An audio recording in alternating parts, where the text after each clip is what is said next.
kita aplikasi dari kita ngobrolnya aja nyantai kayak kalau Mas Rupas main ke sini. Asem.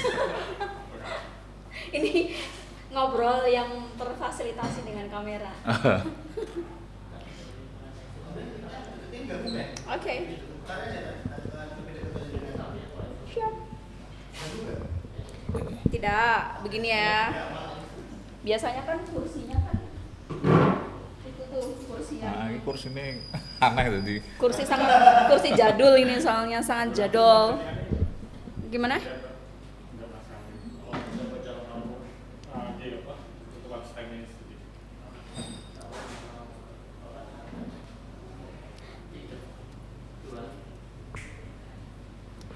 Hai, apa kabar Anda?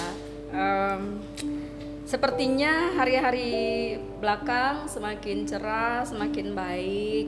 Semoga semua dalam kondisi baik juga. Orang kalau baik, kalau sehat jadi aktif ya. Orang kalau aktif biasanya banyak tanya ya. Kalau kabar Anda sudah baik, apakah Anda sudah jalan-jalan? Sudah berapa lama tinggal di Semarang? Sudah tahu apa tentang Semarang? Sudah kemana saja di Semarang? Nah, Semarang sebuah kota yang unik. Dibilang kota metropolitan tidak juga, tetapi dibilang kota kecil ya nyatanya ini adalah sebuah kota provinsi. Saya dapat titipan pertanyaan karena menjelang ulang tahun Semarang. Ndak yo Semarang ki lahir tahun samono. Aku yo lali tahun piro yo. Aku rak menangi lairane.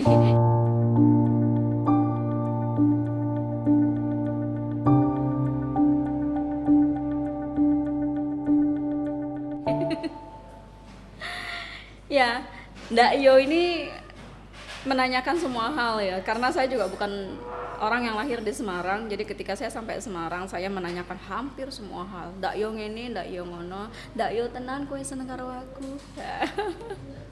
Nah, kalau urusan Semarang sih, saya punya temen yang luar biasa menjawab semua hal tentang itu.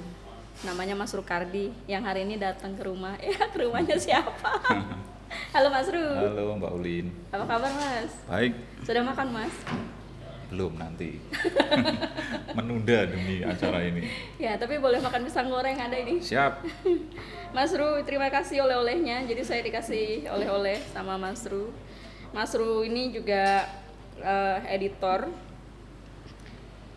yang membukukan tulisan-tulisan Pak Amen Budiman. Ini saya sambil buka hadiahnya boleh ya? Nah, Pak Amen Budiman ini salah satu orang yang aktif menulis dulu di Suara Merdeka ya. Ya, Dan tulisannya banyak banget tentang Semarang ya Mas. banyak, hampir 100 Seratusan ya. tulisan ya, yang ditulis dalam ya rentang 2 tahun lebih, Oh. selama setiap minggu begitu. Jadi rutin menulis artikel demi artikel dan runtut begitu sampai selesai. Wow. Itu hebat banget loh, bisa konsisten dan mendalam. Ya. Kebetulan kami kenal Pak Yongki Tio. Pak Yongki Tio itu juga sejarawan. Kalau dia bilang sih nggak mau dibilang sejarawan ya, Iya. storyteller, tukang cerita, tukang dongeng gitu.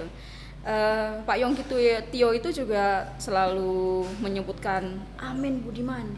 Oh nek ngene iki Amen Budiman sih ngerti. Iya. Nah, karena beliau sudah tidak ada, Pak Amen Budiman, maka yang dihadirkan Mas Ru nih.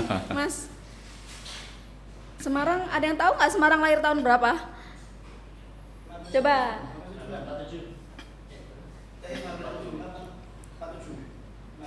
1547. Berarti sekarang udah berapa? 476. Gila. Tua ya, Mas? Tapi enggak, iya tenan. Memang 15 berapa? 76. 1547 lahirnya Ya, 1547. jadi tanggal 2 Mei 1547 itu adalah versi resmi pemerintah kota ya. Artinya dulu tahun 70-an itu pemerintah Kota Madya Semarang waktu itu, Pemda tingkat 2 Kota Madya Semarang waktu itu mengadakan menyelenggarakan ini penelusuran jejak sejarah Semarang, karena kan waktu itu belum ada tahun resmi kapan Semarang sebenarnya berdiri begitu. Lah kemudian wali kota pada saat itu berinisiatif untuk membuat penelitian tentang itu. Ada beberapa peneliti dari Undip pada saat itu, salah satunya yang saya ingat Prof. Sardanto. Nah kemudian setelah melakukan riset selama beberapa waktu, akhirnya mereka itu memutuskan tanggal 2 Mei tahun 1547 itu sebagai tahun berdirinya Kota Semarang, dengan dasar alasannya ya itu bahwa pada saat itu Ki Ageng Pandanaran itu resmi diangkat sebagai Adipati Semarang. Adipati itu kalau sekarang ya Bupati. Itu bertepatan dengan momentum perayaan Maulid Nabi pada saat itu. 1547 saat itu sudah bernama Semarang atau apa namanya? Ya sudah. Wilayah ini sudah menjadi Semarang karena pada saat itu Semarang bawah itu sudah terbentuk menjadi kawasan permukiman. Dulu kan sebelum era itu Semarang itu masih berupa perkampungan-perkampungan yang ada di lereng-lereng bukit. Nah, seiring dengan pendangkalan bagian bawah Kota Semarang yang dulunya konon berdasarkan studi Van Bemmelen itu berupa lautan, itu kemudian setelah tanah di Semarang bawah itu bisa ditinggali, kemudian daerah itu menjadi permukiman dan kemudian itu dinamakan Semarang. Dan ketika pelantikan itu pemimpinnya sebelumnya sudah ada dengan memakai nama Semarang, atau Ki Ageng Pandanaran lah yang pertama kali didapuk sebagai pemimpin kota di Semarang? Ya, jadi keputusan dari pemerintah kota pada saat itu yang didasarkan pada riset para akademisi itu sempat ditentang oleh Pak Amen Budiman. Ya, kita tahu Pak Amen tidak setuju dengan keputusan itu karena menurutnya era sebelum itu Semarang itu sudah ada. Jadi pada saat sebelum 2 Mei 1547 itu faktual Semarang itu sudah ada dan sudah ada pemimpinnya, Ki Ageng Pandanaran. Tapi meskipun pada saat itu belum secara resmi Ki Ageng Pandanaran ini berstatus sebagai adipati. Jadi sebelumnya nggak tahu statusnya apa, mungkin ya sekadar pemimpin lokal saja. Tapi itu pun sudah berada di bawah naungan kekuasaan Kesultanan Demak Bintoro. Jadi menurut Pak Amen, era hari H ulang tahun Kota Semarang mestinya jauh lebih tua dari itu. Harusnya ya. Iya, Pak Amen menyebut keputusan pemerintah kota itu sebagai keputusan politik, bukan keputusan sejarah gitu. Bukan faktual gitu ya. Iya, dia menyebut itu keputusan politik karena kan disetujui oleh DPRD, disetujui oleh pemerintah kota. Ada data nggak yang valid ya, yang menyebutkan sebelum Ki Ageng Pandanaran namanya disebutkan menjadi pemimpin di kota yang disebut Semarang itu? Maksudnya? Jadi kan pernyataannya Ki Ageng Pandanaran adalah wali kota bupati Bukan. pertama ya? Iya, tapi menjadi resmi menjadi bupati itu memang pada tanggal 2 Mei Di 1547. Tapi sebelum itu Ki Ageng Pandanaran sudah berada di Semarang, ya sudah memimpin wilayah Semarang meskipun belum berstatus adipati. Sebelum Ki Ageng Pandanaran tidak disebutkan ada Tidak adipati ada. lain? Tidak ada karena kalau berdasarkan literatur yang ada ya, literatur tentang Semarang ini kan sangat minim ya, terutama pada era-era awal itu. Jadi studi mengenai sejarah awal Semarang itu didasarkan hanya pada karya-karya sastra, karya-karya babat gitu ya. Di antaranya adalah serat Kandaning Ringgit Purwo naskah KBG nomor 7 yang sering dipakai oleh Pak Amen itu. Ada juga Serat Kondo naskah KBG nomor 575 misalnya. Juga studi yang ditulis oleh siapa itu D.A. Rinkes misalnya. Itu semuanya berbasis pada karya sastra. Jadi secara kesejarahan itu masih harus melalui proses interpretasi, proses kritik dan sebagainya. Karena dalam karya sastra itu kejadian-kejadian, peristiwa-peristiwa yang terjadi di dalamnya itu ditulis dengan gaya yang dualisme makna gitu ya. iya, dengan gaya yang susastra. Artinya di situ banyak sekali peristiwa-peristiwa yang ditampilkan secara berlebihan. Misalnya soal kesaktian-kesaktian, kemudian peristiwa-peristiwa yang banyak dibumbui dengan apa namanya, diberi bumbu supaya lebih menarik. Ya, gitu. drama. Iya, iya. Jadi secara faktual sebagai sejarawan itu karya-karya sastra itu mestinya harus dikritik, diinterpretasi sehingga menghasilkan sebuah fakta historis yang kokoh begitu. Nah, Pak Amen dalam batas-batas tertentu melakukan itu.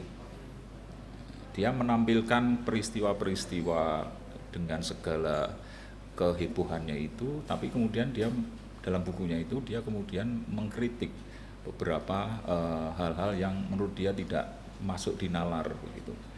Misalnya proses pengislaman para ajar atau ajar itu pendeta Hindu ya pada masa itu ditampilkan dalam naskah dalam naskah susastra tadi itu ditampilkan dengan pertarungan misalnya untuk mengislamkan orang-orang Hindu di Semarang pada saat itu. Ki Ageng Pandanaran itu ada satu ajar yang kemudian menantang Ki Ageng Pandanaran. Nah, di situ terjadi pertarungan, misalnya melemparkan kendi jas, kemudian dilempar dengan kudi, das, pecah, tapi airnya masih utuh gitu. Hal seperti itu. Ya. Nah, itu kan sangat sastra ya. Artinya itu sangat fiksi dan untuk menarik perhatian para pembaca saja. Tapi oleh Pak Amen kemudian itu diinterpretasi bahwa ya itu sebenarnya peristiwanya tidak seperti itu. Itu hanya bumbu-bumbu saja untuk menarik perhatian generasi pembaca berikutnya begitu. Jadi kritik sastra juga bisa menjadi bahan untuk kajian sejarah, tapi iya. agak bias ya Mas ya. Iya, salah satu sumber sejarah itu memang karya sastra. Pada era-era sebelum abad ke 19 ya, itu hampir tidak ada orang Jawa itu yang menulis itu dengan gaya prosa. Sebelum era itu orang Jawa selalu menulis dengan tembang, mocopat itulah. Nah, dalam tembang itu kan tentu saja sifatnya ada yang seringkali kerap diberi bumbu-bumbu gitu. Karena diindah-indahkan. Iya, gitu. diindah-indahkan karena sifatnya tembang itu kan harus ada hukum-hukumnya kan, hukum puisi itu loh. Rima, kemudian persajakan, kemudian apalagi ya hal seperti itu. Sehingga berbeda dengan ketika orang Jawa menulis dengan gaya prosa. Dan itu baru dilakukan oleh seorang bernama Chandra Negara V, Bupati Kudus, yang melakukan perjalanan keliling Jawa pada saat itu. Dia menulis cerita perjalanannya itu dengan gaya prosa. Itu baru tahun 1860-an. 1860. Waktu itu sudah menjadi areanya pemerintah kolonial belum ya? Iya, 1860 sudah pemerintah kolonial Belanda. Ya, karena seingat saya ketika membaca beberapa surat kabar lawas 1800-an disebutkan bukan Semarang dengan E tapi dengan A, Samarang gitu. 1800-an baru jelang 1900-an disebutkan dengan tulisan SE, Semarang gitu. Nah, yang menjadi pertanyaan sih kemudian adalah menyebutkan se dengan sa, Semarang dengan Samarang itu rujukannya dari mana? Apakah karena ejaan Belanda pada saat itu atau karena Belanda melihat dari literatur tulisan Jawa? Kan Kalau Honocoroko itu kan mesti ada bacanya tertentu ya. Enggak, jadi Belanda itu menggunakan ini ya, pelafalannya sendiri pada saat itu. Era-era sebelum abad ke 19 itu memang ejaan-ejaannya masih Belanda kuno itu kan masih aneh. Bahkan orang Belanda saat ini membaca karya-karya tulisan-tulisan yang ditulis dengan bahasa Belanda kuno itu pun juga bingung karena ejaannya masih ya menurut persepsi mereka seperti halnya karya sastra Indonesia tahun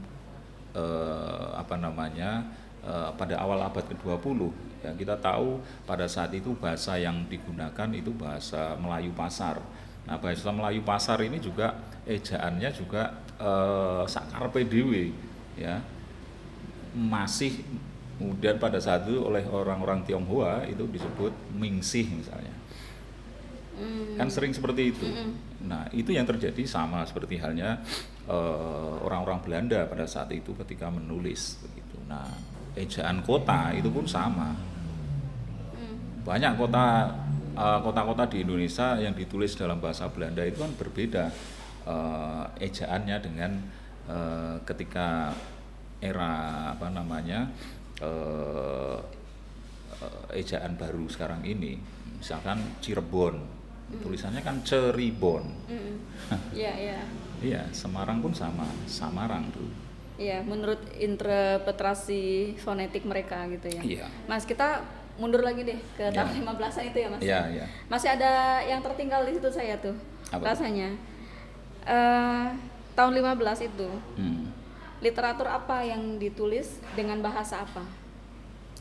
Ya pada saat itu yang digunakan satu-satunya sumber yang bisa dipakai adalah karya-karya sastra yang saya sebutkan tadi. Bahasa Jawa maksudnya ya? Iya, salah satunya itu tadi Serat Kandaning Ringgit Purwo naskah KPG nomor 7, Serat Kondo naskah KPG nomor 575, kemudian ada lagi Babat Tanah Jawi dan sebagainya. Nah, itu yang digunakan. Kalau mendengar judul-judulnya, artinya itu kan bukan literatur yang secara umum dinikmati oleh orang-orang biasa. Pasti ada kasta-kasta zaman itu ya, karena ada kerajaannya. Atau beda sistem kastanya ya? Atau gimana ya? Maksudnya gimana?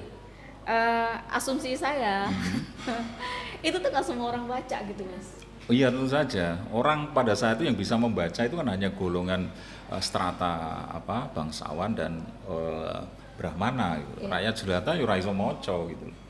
Itu memang karya yang ditulis untuk mereka sendiri. Jadi dengan maksud apa mereka menulis itu? Ya tentu saja untuk menyampaikan ke generasi berikutnya. Bukan karena selebrasi sesuatu gitu ya? Ya itu ada unsur-unsur itu, tapi bahwa mereka menulis ya, kalau kita menggunakan tradisi keraton misalnya, keraton itu seorang raja itu punya yang namanya pujangga. Pujangga ini kalau kita sebut sekarang itu ya penulis sejarah, tapi penulis sejarah pujangga sebagai penulis sejarah itu harus menggunakan seleranya penguasa. Kita sering melihat karya-karya karya-karya sastra yang ditulis oleh para pujangga itu berbeda dengan karya sastra yang ditulis oleh pujangga dari pihak lain misalnya. Babat Mataram misalnya ya. Kemudian ketika dibandingkan dengan Babat Pati misalnya, itu kan berbeda karena Pati ini pada masa Mataram Islam itu adalah daerah yang melakukan pemberontakan terhadap Mataram. Pasti persepsi tentang raja yang ditulis oleh orang Pati ini berbeda ketika menggunakan karya-karya sastra yang ditulis oleh pujangga keraton yang akan mengunggul-unggulkan rajanya. Itu Mas maksudnya. Karena gini, ya mungkin beberapa orang belum tahu kalau pujangga di masa kerajaan itu menulis untuk raja, harus menurut dengan rajanya, dengan selera sastra si raja. Yeah. Artinya bisa jadi ada kejadian-kejadian yang sebetulnya tidak begitu, tapi diindah-indahkan gitu. Iya, pasti.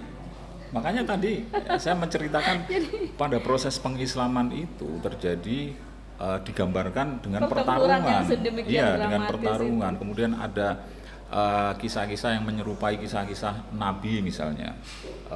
Proses pendangkalan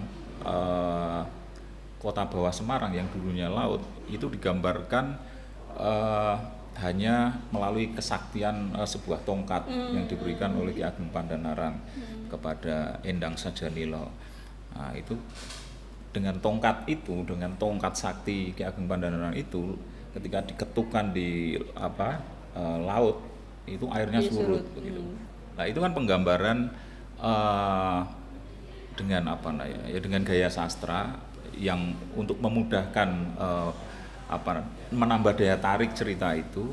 Proses pendangkalan kota Semarang bawah itu digambarkan dengan kesaktian begitu. Padahal kita tahu bahwa proses itu adalah proses alam gitu ya, proses alamiah yang berlangsung itu tidak seketika gitu, tapi berabad-abad lamanya. Kalau kita melihat studi Van Bemmelen itu seorang geolog Belanda, dia membandingkan peta-peta kota Semarang ya, mulai peta tertua tahun 1695 sampai tahun 1940, itu terjadi pergeseran garis pantai ya.